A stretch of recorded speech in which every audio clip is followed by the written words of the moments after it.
Look at the noise. Look at the sheer, unadulterated volume of panic and projection filling the airwaves today. We are watching a man who has spent decades building an empire on chaos now frantically trying to construct a narrative where he is the only thing standing between order and total societal collapse.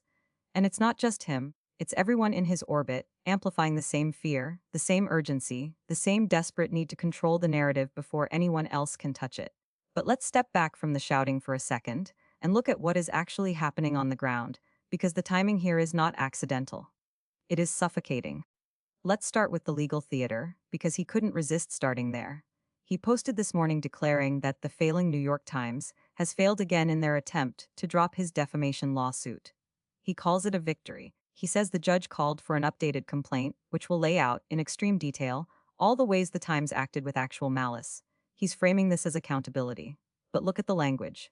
Harassment, slander, libel, comrades in the mainstream media. He is not talking about journalism, he is talking about war. He is telling his base that the institution of truth itself is an enemy combatant, and that by keeping this lawsuit alive, they are winning a moral battle against fake news. It is a classic deflection. While he claims to be holding them accountable, he is simply ensuring that the spotlight remains fixed on him, on his grievances, on his perpetual victimhood. He wants you to believe that if the Times wins, America loses. But then, just as he's settling into this righteous indignation, the focus shifts entirely. The panic sets in. He shares a link to an opinion piece from the Wall Street Journal by Senator Ron Johnson. Move to end the filibuster now. Before Democrats do, he doesn't just share it, he amplifies it because it validates his own screaming matches. Look at the image he posted of that article. It's the Capitol building surrounded by dollar bills. Mark Getty images, but look closer at the text in the images he shared from that same piece. It cites federal debt approaching 39 trillion. He uses that number, 39 trillion, not to discuss fiscal responsibility, but to whip people into a frenzy about dysfunction, appropriations bills failing, shutdowns looming. He is weaponizing the complexity of governance to make it look like chaos. And this is where the urgency becomes palpable. He posts again, directly to his feed, whichever party terminates the filibuster first will be the party that survives and thrives. Do you hear that? Survival. Extinction. If the Democrats do it first, he claims, America will rapidly become nothing more than a sum-figure world nation. This is not policy analysis, this is apocalyptic fiction. He follows it up immediately with another post demanding John Thune not allow the Senate to leave town until they pass the Save America Act or terminate the filibuster. He says Republicans can then quickly pass everything they ever dreamed of. The budget, the debt ceiling disaster. He frames it as a race. The Democrats will do it on day one, he writes. And can't believe how lucky they got with this Senate leadership.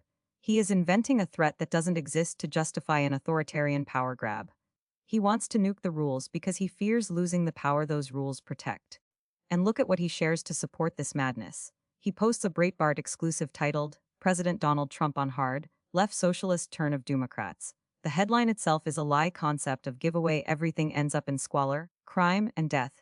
He is conflating basic social safety nets with death. He is connecting the dots for you in the most violent way possible. If you support healthcare, you are supporting death. If you support education, you are supporting squalor. It is binary thinking designed to eliminate nuance because nuance is where democracy lives. But it's not just policy, it's culture war theater. He shares a New York Post opinion piece, Republicans should cheer the exit of sad Tucker Carlson. Why this? Because he needs to show that he is the ultimate arbiter of conservative legitimacy.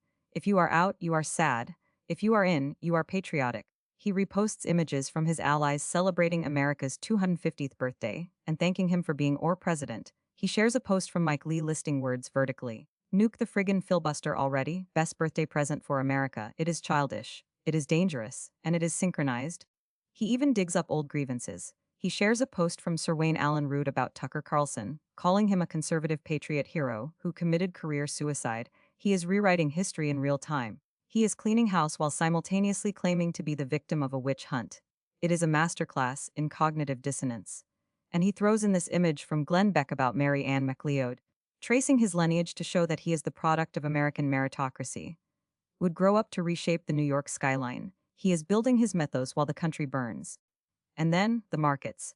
While he is typing out these manifestos of fear and power, while he is screaming about 39 trillion in debt and the end of the republic, the financial world is moving. Sarkast moved, Statist moved, again and again. The volatility is relentless. He posts a link to the Midterm Meltdown newsletter. He is trying to predict the crash. He is trying to control the economic narrative just as he is controlling the political one. But you cannot control markets with rhetoric. You can only react to them. And today, they swung. They were volatile. They whipsawed. While he talks about survival, the market is pricing in uncertainty. It is reacting to the noise he creates. Look at the timing. He posts about the defamation lawsuit losing ground. Then he shares the senator calling for the end of the filibuster. Then he claims the Democrats are one day away from taking total control. Then he shares images of his allies celebrating his legacy. All while Bitcoin and Ethereum are churning, he is creating a parallel reality where he is winning every battle, saving the country from squalor, crime, and death. Nuke in the filibuster and securing the Supreme Court with 21 new justices. But in this other reality, the markets are just reacting to the sheer weight of his contradictions. They moved because the signal to noise ratio is broken. They were volatile because no one knows what he will say next. He says stupidity always brings losing and death, in all caps. He is warning us. But who is the stupid one? The one demanding the filibuster be ended because he thinks it's a birthday present. The one claiming the Times has actual malice while ignoring his own endless lies. The one citing 39 trillion in debt to justify authoritarianism. This is not leadership. This is panic disguised as power. He wants you to believe that if he doesn't hold the pen, the world ends.